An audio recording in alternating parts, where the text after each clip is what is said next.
जय गुरु जी। चंचुला के प्रयत्न से पार्वती जी की आज्ञा पाकर तुम्बुरु का विंध्य पर्वत पर शिव पुराण की कथा सुनाकर बिंदु का पिशाच योनि से उद्धार करना तथा उन दोनों दंपति का शिव धाम में सुखी होना। सूत जी बोले, शौनक, एक दिन परमानंद में निमग्न हुई चंचुला ने उमा देवी के पास जाकर प्रणाम किया और दोनों हाथ जोड़कर वह उनकी स्तुति करने लगी। चंचुला बोली, गिरिराज नंदिनी, स्कंद माताओं में मनुष्य ने सदा आपके सेवन किया है।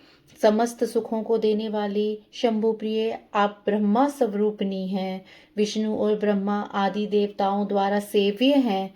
आप ही सगुणा और निर्गुणा हैं तथा आप ही सूक्ष्म सच्चिदानंद स्वरूपिणी आध्या प्रकृति हैं। आप ही संसार की सृष्टि, पालन और संहार करने वाली हैं। तीनों गुणों का आश्रय भी आप हैं। ब्रह्मा, विष्णु और महेश्वर, इन तीनों देवताओं का आवास स्थान तथा उनकी उत्तम प्रतिष्ठा करने वाली पराशक्ति आप ही हैं। सूत जी कहते हैं, शौनक, जिसे सद्गति प्राप्त हो चुकी थी वह चंचुला इस प्रकार महेश्वर पत्नी उमा की स्तुति करके सिर झुकाए चुप हो गई। उसके नेत्रों में प्रेम के आंसू उमड़ आए थे।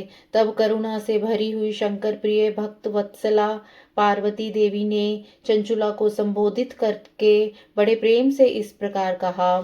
पार्वती बोली, सखी चंचुले सुंदरी, मैं तुम्हारी की हुई स्तुति से बहुत प्रसन्न हूँ। बोलो, क्या वर मांगती हो? तुम्हारे लिए मुझे कुछ भी अदेय नहीं है। चंचुला बोली, निष्पाप गिरिराज कुमारी, मेरे पति बिंदुक इस समय कहाँ हैं? उनकी कैसे गति हुई है यह मैं नहीं जानती। कल्याणमयी दीन वत्सले, मैं अपने उन पति देव से जिस प्रकार संयुक्त हो सकूं वैसा ही उपाय कीजिए। महेश्वरी, महादेवी, मेरे पति एक शूद्र जातीय वेश्या के प्रति आसक्त थे और प्रेम में ही डूबे रहते थे।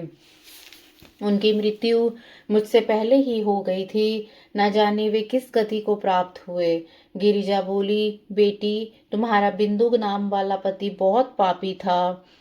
उसका अंतःकरण बड़ा ही दूषित था। वैश्य का उपभोग करने वाला वह महामूढ़ मरने के बाद नरक में पड़ा हुआ अगणित वर्षों तक नरक में नाना प्रकार के दुख भोग कर वह पापात्मा अपने शेष पाप को भोगने के लिए विंध्य पर्वत पर पिशाच हुआ है।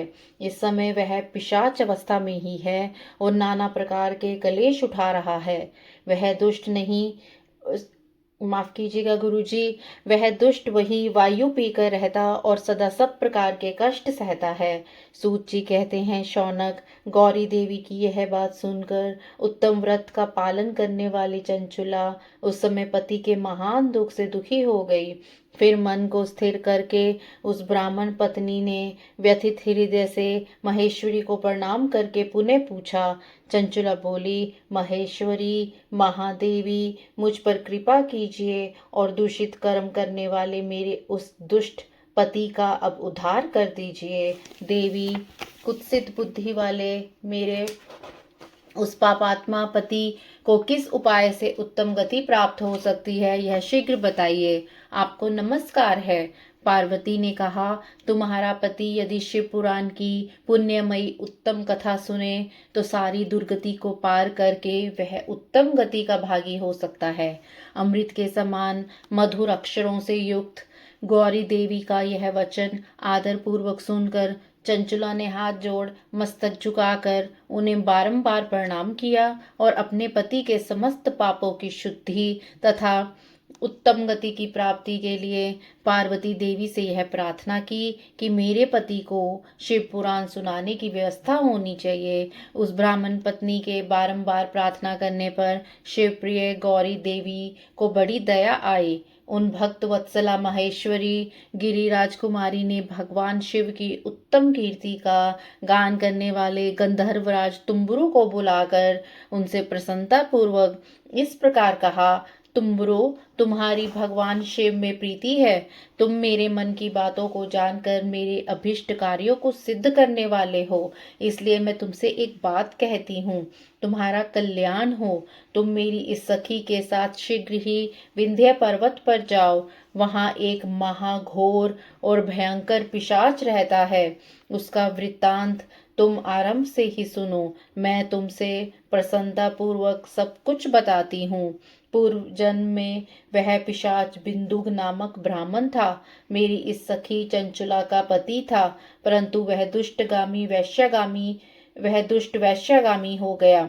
स्नान संध्या आदि नित्य कर्म छोड़कर अपवित्र रहने लगा। क्रोध के कारण उसकी बुद्धि पर मूढ़ता छा गई थी। वह कर्तव्य का विवेक नहीं कर पाता था। अभक्ष्य भक्षण, सज्जनों से द्वेष और दूषित वस्तुओं का दान लेना, यही उसका स्वाभाविक कर्म बन गया था। वह अस्त्र शस्त्र लेकर हिंसा करता, बाएं हाथ से खाता, दीनों को सताता और क्रूरता पूर्वक पराये घरों में आग लगा देता था। चंडालों से प्रेम करता और प्रतिदिन वैश्य के संपर्क में रहता था। बड़ा दुष्ट था।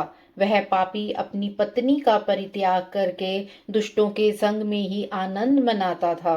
वह मृत्यु पर्यंत दुराचार में ही फंसा रहा। फिर अंतकाल आने पर उसकी मृत्यु हो गई। वह पापियों के भोग स्थान घोर यमपुर में गया और वहां बहुत से नरकों का उपभोग करके वह दुष्ट आत्मा जीव इस समय विंध्य पर्वत पर पिशाच बना हुआ है। वहीं वह दुष्ट पिशाच अपने पापों का फल भोग रहा है। तुम उसके आगे यत्न पूर्वक शिव पुराण की उस दिव्य कथा का प्रवचन करो, जो परम पुण्यमयी तथा समस्त पापों का नाश करने वाली है।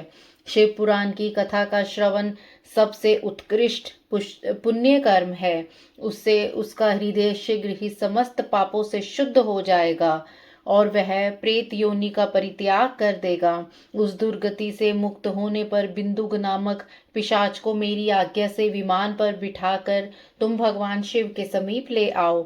सूत जी कहते हैं, शौनक, महेश्वरी उमा के इस प्रकार आदेश देने पर गंधर्वराज तुम्बुरु मन ही मन बड़े प्रसन्न हुए।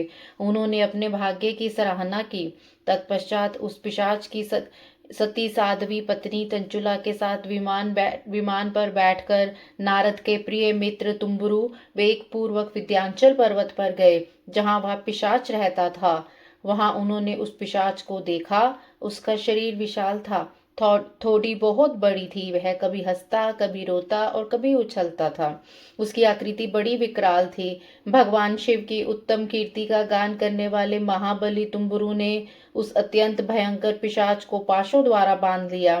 तदंतर तुम्बुरु ने शिव पुराण की कथा बांचने का निश्चय करके महोत्सव युक्त स्थान और मंडप आदि की रचना की। इतने में ही संपूर्ण लोकों में बड़े वेग से प्रचार हो गया कि देवी पार्वती की आज्ञा से एक पिशाच का उद्धार करने के उद्देश्य से शिव पुराण की उत्तम कथा सुनाने के लिए तुम्बुरु विंध्य पर्वत पर गए हैं। फिर तो उस कथा को सुनने के लाभ से बहुत से देवर्षि भी शीघ्र ही वहां जा पहुंचे। आदर पूर्वक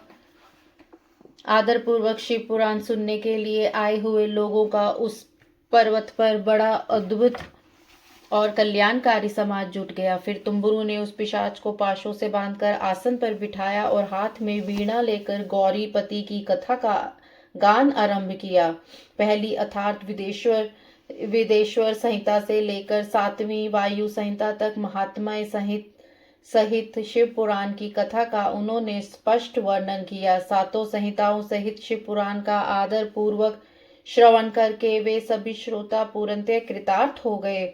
उस परम पुण्यमयी शिव पुराण को सुनकर उस पिशाच ने अपने सारे पापों को धोकर उस पिशाचिक शरीर को त्याग दिया। फिर तो शीघ्र ही उसका रूप दिव्य हो गया। अंग कांति गौर वर्ण की हो गई। शरीर पर श्वेत वस्त्र तथा सब प्रकार के पुरुषोचित आभूषण उसके अंगों को उद्वासित करने लगे। वह त्रिनेत्रधारी चंद्रशेखर रूप हो गया। इस प्रकार दिव्य देहधारी होकर श्रीमान बिंदुक अपने प्राणवल्लभा चंचुला के साथ स्वयं भी पार्वती वल्लभ भगवान शिव का गुणगान गाने करने लगा। उसकी स्त्री को इस प्रकार दिव्य रूप से सुशोभित देख वे सभी देवर्षि बड़े विस्मित हुए। उनका चित्त परमानंद से परिपूर्ण हो गया। भगवान महेश्वर का वह अद्भुत चरित्र सुनकर वे सभी श्रोता परम कृतार्थ हो प्रेम पूर्वक श्री शिव का यशोगान करते हुए अपने अपने धाम को चले गए। दिव्य रूपधारी श्रीमान बिंदुक भी सुंदर विमान पर अपनी प्रीतमा के पास बैठकर सुख पूर्वक आकाश में स्थित हो बड़ी शोभा पाने लगा। तदंतर महेश्वर के सुंदर एवं मनोहर गुणों का गान करता हुआ वह अपनी प्रेतमा तथा तुम्बुरु के साथ शीघ्र ही शिव धाम में जा पहुंचा। वहां भगवान महेश्वर तथा पार्वती देवी ने प्रसन्नता पूर्वक बिंदु का बड़ा सत्कार किया और उसे अपना पार्षद बना लिया। उसकी पत्नी चंचुला पार्वती जी की सखी हो गई। उस घनीभूत ज्योति है स्वरूप परमानंदमय सनातन धाम में अविचल निवास पाकर वे दोनों दंपति परम सुखी हो गए।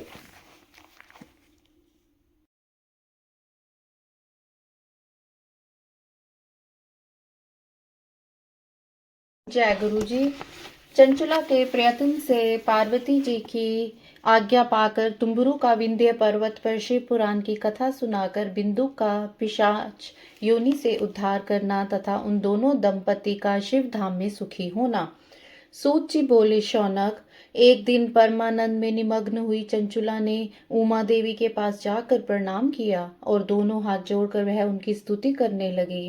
चंचुला बोली, गिरिराज नंदिनी स्कंद माताओं में मनुष्य ने सदा आपके सेवन किया है। समस्त सुखों को देने वाली शंभु प्रिय आप ब्रह्मा स्वरूपनी हैं। विष्णु और ब्रह्मा आदि देवताओं द्वारा सेव्य हैं। आप ही सगुणा और निर्गुणा हैं तथा आप ही सूक्ष्म सच्चिदानंद स्वरूपिणी आध्या प्रकृति हैं। आप ही संसार की सृष्टि पालन और संहार करने वाली हैं। तीनों गुणों का आश्रय भी आप हैं। ब्रह्मा विष्णु और महेश्वर इन तीनों देवताओं का आवास स्थान तथा उनकी उत्तम प्रतिष्ठा करने वाली पराशक्ति आप ही हैं। सूत जी कहते हैं, शौनक, जिसे सद्गति प्राप्त हो चुकी थी वह चंचुला इस प्रकार महेश्वर पत्नी उमा की स्तुति करके सिर झुकाए चुप हो गई। उसके नेत्रों में प्रेम के आंसू उमड़ आए थे। तब करुणा से भरी हुई शंकर प्रिय भक्त वत्सला पार्वती देवी ने चंचुला को संबोधित करके बड़े प्रेम से इस प्रकार कहा। पार्वती बोली, सखी चंचुले सुंदरी, मैं तुम्हारी की हुई स्तुति से बहुत प्रसन्न हूँ। बोलो, क्या वर मांगती हो? तुम्हारे लिए मुझे कुछ भी अदेय नहीं है। चंचुला बोली, निष्पाप गिरिराज कुमारी, मेरे पति बिंदुक इस समय कहाँ हैं? उनकी कैसे गति हुई है यह मैं नहीं जानती। कल्याणमयी दीन वत्सले, मैं अपने उन पति देव से जिस प्रकार संयुक्त हो सकूं वैसा ही उपाय कीजिए। महेश्वरी महादेवी, मेरे पति एक शूद्र जातीय वेश्या के प्रति आसक्त थे और प्रेम में ही डूबे रहते थे। उनकी मृत्यु मुझसे पहले ही हो गई थी। न जाने वे किस गति को प्राप्त हुए। गिरिजा बोली, बेटी, तुम्हारा बिंदु नाम वाला पति बहुत पापी था। उसका अंतःकरण बड़ा ही दूषित था। वैश्य का उपभोग करने वाला वह महामूढ़ मरने के बाद नरक में पड़ा हुआ अगणित वर्षों तक नरक में नाना प्रकार के दुख भोग कर वह पापात्मा अपने शेष पाप को भोगने के लिए विंध्य पर्वत पर पिशाच हुआ है। इस समय वह पिशाच अवस्था में ही है और नाना प्रकार के कलेश उठा रहा है। वह दुष्ट नहीं, माफ कीजिएगा गुरुजी, वह दुष्ट वही वायु पीकर रहता और सदा सब प्रकार के कष्ट सहता है। सूत जी कहते हैं, शौनक, गौरी देवी की यह बात सुनकर उत्तम व्रत का पालन करने वाली चंचुला उस समय पति के महान दुख से दुखी हो गई। फिर मन को स्थिर करके उस ब्राह्मण पत्नी ने व्यथित हृदय से महेश्वरी को प्रणाम करके पुनः पूछा। चंचुला बोली, महेश्वरी महादेवी, मुझ पर कृपा कीजिए और दूषित कर्म करने वाले मेरे उस दुष्ट पति का अब उद्धार कर दीजिए। देवी, कुत्सित बुद्धि वाले मेरे उस पापात्मा पति को किस उपाय से उत्तम गति प्राप्त हो सकती है, यह शीघ्र बताइए। आपको नमस्कार है। पार्वती ने कहा, तुम्हारा पति यदि शिव पुराण की पुण्यमयी उत्तम कथा सुने तो सारी दुर्गति को पार करके वह उत्तम गति का भागी हो सकता है। अमृत के समान मधुर अक्षरों से युक्त गौरी देवी का यह वचन आदर पूर्वक सुनकर चंचुला ने हाथ जोड़ मस्तक झुकाकर उन्हें बारंबार प्रणाम किया और अपने पति के समस्त पापों की शुद्धि तथा उत्तम गति की प्राप्ति के लिए पार्वती देवी से यह प्रार्थना की कि मेरे पति को शिव पुराण सुनाने की व्यवस्था होनी चाहिए। उस ब्राह्मण पत्नी के बारंबार प्रार्थना करने पर शिवप्रिय गौरी देवी को बड़ी दया आई। उन भक्त वत्सला महेश्वरी गिरिराज कुमारी ने भगवान शिव की उत्तम कीर्ति का गान करने वाले गंधर्वराज तुम्बुरु को बुलाकर उनसे प्रसन्नता पूर्वक इस प्रकार कहा, तुम्बुरो, तुम्हारी भगवान शिव में प्रीति है। तुम मेरे मन की बातों को जानकर मेरे अभिष्ट कार्यों को सिद्ध करने वाले हो, इसलिए मैं तुमसे एक बात कहती हूँ, तुम्हारा कल्याण हो। तुम मेरी इस सखी के साथ शीघ्र ही विंध्य पर्वत पर जाओ। वहाँ एक महाघोर और भयंकर पिशाच रहता है।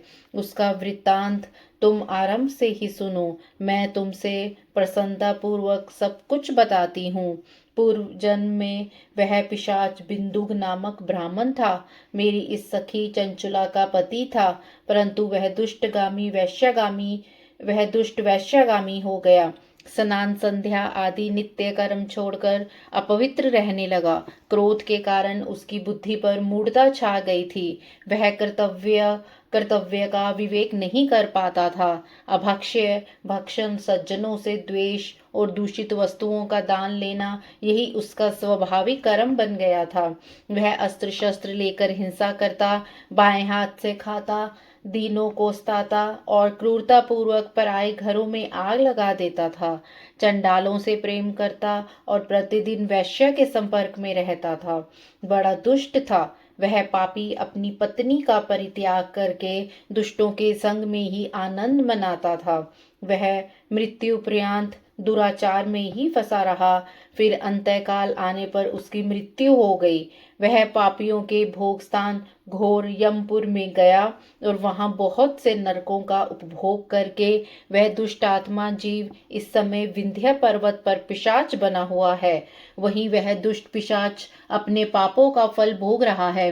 तुम उसके आगे यत्न पूर्वक शिव पुराण की उस दिव्य कथा का प्रवचन करो, जो परम पुण्यमयी तथा समस्त पापों का नाश करने वाली है।